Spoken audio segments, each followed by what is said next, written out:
Assalamualaikum warahmatullahi wabarakatuh. Perkenalkan, nama saya Ahmad Ilham Asirin dengan NIM terakhir 115. Di sini saya akan sedikit menjelaskan tentang feminis legal teori di Indonesia. Feminis legal teori atau teori hukum feminis adalah teori hukum yang lahir dari pemikiran kaum feminis, yaitu suatu gerakan atau orang-orang, utamanya perempuan, yang memiliki keyakinan atau pandangan bahwa perempuan mengalami ketidakadilan karena jenis kelaminnya, dan karenanya berupaya untuk menghapuskan dengan meningkatkan otonomi perempuan dan advokasi hak-hak perempuan.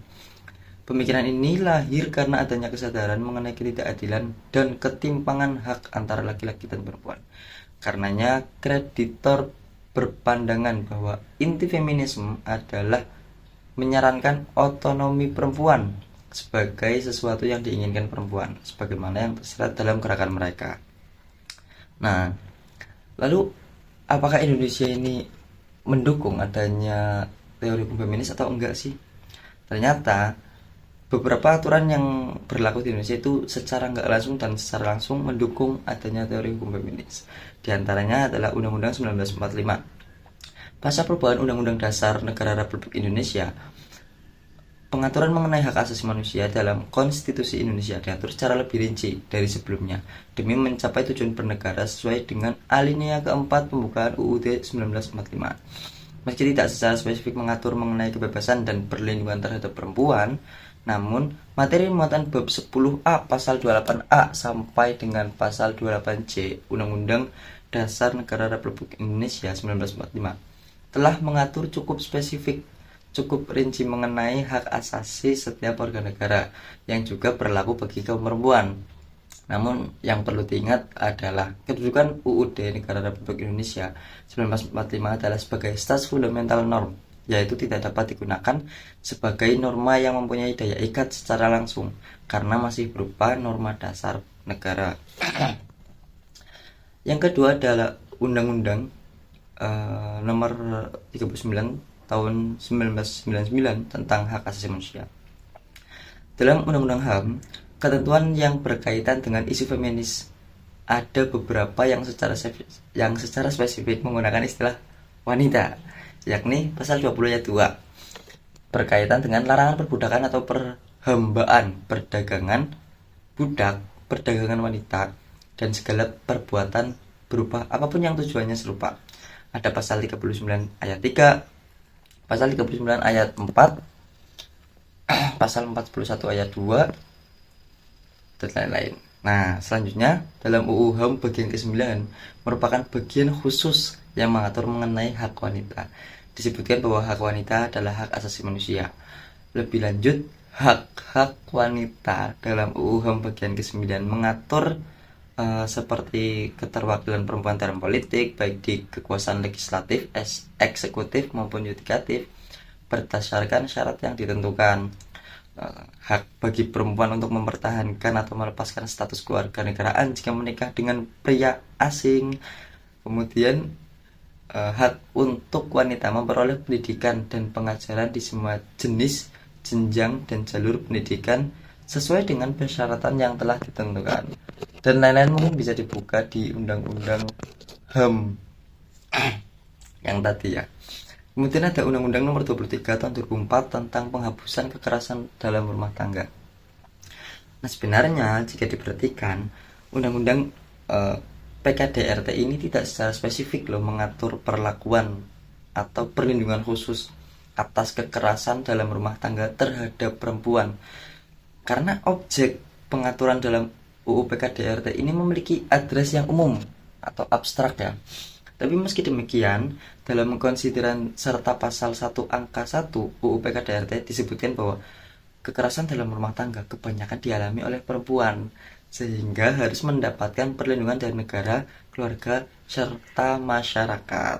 Nah, KDRT berdasarkan pasal 1 angka 1 UU PKDRT adalah setiap perbuatan terhadap seseorang, terutama perempuan, yang berakibat timbulnya kesengsaraan atau penderitaan secara fisik, seksual, psikologis, atau penelantaran rumah tangga terhadap ancaman untuk melakukan perbuatan pemaksaan atau perampasan kemerdekaan secara melawan hukum dalam lingkungan rumah tangga.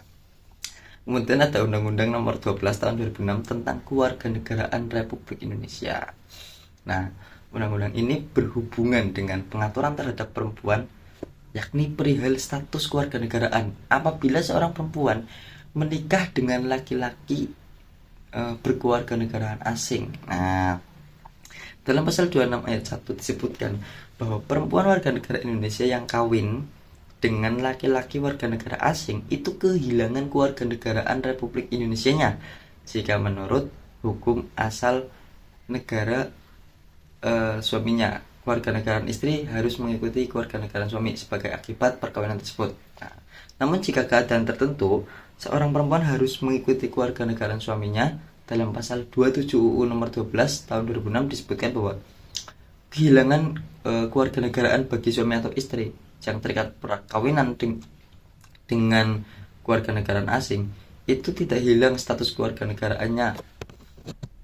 Artinya undang-undang tidak benar-benar menghilangkan status kewarganegaraan perempuan secara permanen. Berdasarkan pasal 32 ayat 3, permohonan untuk mendapatkan kembali status kewarganegaraan Indonesia dapat dilakukan. Kemudian ada Undang-Undang Nomor 13 Tahun 2003 tentang Ketenagakerjaan. Dalam Undang-Undang Nomor 13 Tahun 2003 ini, pengaturan mengenai perempuan diatur dalam paragraf 3 pasal 76 yang berkaitan dengan hak dan waktu kerja perempuan. Di antaranya itu larangan kerja bagi perempuan di bawah 18 tahun untuk waktu kerja antara pukul 11 malam sampai 7 pagi. Kemudian larangan memperkerjakan buruh perempuan yang sedang hamil, yang menurut dokter berbahaya bagi kehamilannya, keselamatan, atau kesehatan kandungan apabila bekerja antara pukul 11 malam sampai 7 pagi. Nah, jika memang harus memperkerjakan buruh perempuan antara jam-jam tersebut, maka harus memberikan makanan dan minuman yang bergizi serta menjaga kesusilaan keamanan perempuan selama di tempat kerja.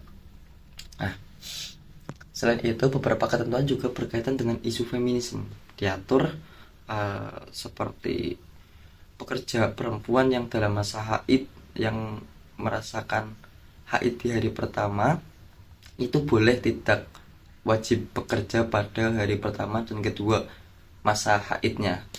Dan kayak pekerja perempuan berhak memperoleh istirahat selama 1,5 bulan sebelum saatnya melahirkan anak. Di saat mengandung 1,5 bulan sebelum kelahiran itu boleh mendapatkan cuti ya. Kemudian ada Undang-Undang Nomor 2 Tahun 2011 tentang Partai Politik. Disebutkan bahwa keterwakilan perempuan di ranah politik itu dapat dimaknai sebagai bentuk partisipasi, sehingga kebijakan yang akan dihasilkan nanti itu memuat kepentingan semua pihak, baik di tingkat lokal, nasional maupun internasional. Makanya undang-undang ini mengatur minimal partisipasi perempuan sejak pendirian partai politik. Seperti pendirian partai itu minimal partisipasi perempuannya adalah 30%. Kemudian kepengurusan partai politik di tingkat pusat dan di tingkat provinsi itu masing-masing 30%. Nah, itu untuk keterwakilan perempuannya. Nah, kemudian ada Inpres nomor 9 tahun 2000 tentang pengarus utamaan gender. Dalam Inpres tahun 2000 ini ya disebutkan bahwa kesetaraan gender adalah kesamaan kondisi bagi laki-laki dan perempuan untuk memperoleh kesempatan dan hak-haknya sebagai manusia agar mampu berperan dan berpartisipasi dalam kegiatan politik, ekonomi, sosial budaya, pertahanan, dan keamanan nasional, dan kesamaan dalam menikmati hasil pembangunan tersebut. Lebih lanjut disebutkan bahwa keadilan gender adalah suatu proses untuk menjadi adil terhadap laki-laki dan perempuan. Selanjutnya dalam Inpres nomor 9 ini disebutkan pula bahwa analisa gender adalah proses yang dibangun secara sistematik untuk mengidentifikasi dan memahami pembagian kerja atau peran antara laki-laki dan perempuan, akses dan kontrol terhadap sumber-sumber daya pembangunan, partisipasi dalam proses pembangunan dan manfaat yang mereka nikmati, pola hubungan antara laki-laki dan perempuan yang timpang yang di dalam pelaksanaannya memperhatikan faktor-faktor lainnya seperti kelas sosial, ras, dan suku bangsa. Nah, kegiatan analisa gender ini meliputi identifikasi kesenjangan antara laki-laki dan perempuan dalam memperoleh manfaat dari kebijakan dan program pembangunan dalam berbagai aspek kehidupan. Yang kedua, identifikasi dan memahami sebab-sebab terjadinya ketidaksetaraan atau ketidakadilan gender dan menghimpun faktor-faktor penyebabnya. Nah, kemudian ada penyusunan langkah-langkah yang diperlukan untuk mewujudkan kesetaraan dan keadilan gender. Nah, yang terakhir adalah menetapkan indikator gender untuk mengukur capaian dari upaya-upaya mewujudkan kesetaraan dan keadilan gender. Nah, kemudian ada keputusan keputusan presiden Kepres nomor 181 tahun 1998 tentang pembentukan Komisi Nasional Anti Kekerasan Terhadap Perempuan atau Peraturan Presiden nomor 65 tahun 2005. Nah, status hukum dari Keputusan Presiden nomor 181 tahun 1998 sejak diberlakukannya Perpres nomor 65 tahun 2005 itu sudah dicabut ya. Ini disclaimer dulu. Berdasarkan kedua peraturan ini dibentuk suatu komisi ya, namanya Komisi Nasional Anti Kekerasan Terhadap Perempuan. Nah, namun dalam masa peralihan atau penggantian aturan tersebut, manakala terdapat suatu kasus kekerasan terhadap perempuan yang dilaksanakan berdasarkan ketentuan Kepres nomor 111, maka berdasarkan Perpres nomor 65, kasus tersebut tetap dilaksanakan penyelesaiannya oleh Komisi Nasional Anti Kekerasan Terhadap Perempuan. Tujuan dari pembentukan komisi ini yaitu untuk mengembangkan kondisi yang kondusif bagi penghapusan segala bentuk kekerasan terhadap perempuan dan penegakan hak asasi manusia perempuan di Indonesia. Yang terakhir, tujuannya adalah untuk meningkatkan upaya pencegahan dan penanggulangan segala bentuk kekerasan terhadap perempuan dan perlindungan hak-hak asasi manusia perempuan. Nah, mungkin cukup segitu saja ya yang bisa saya sampaikan. Kurang lebihnya mohon maaf. Wassalamualaikum warahmatullahi wabarakatuh.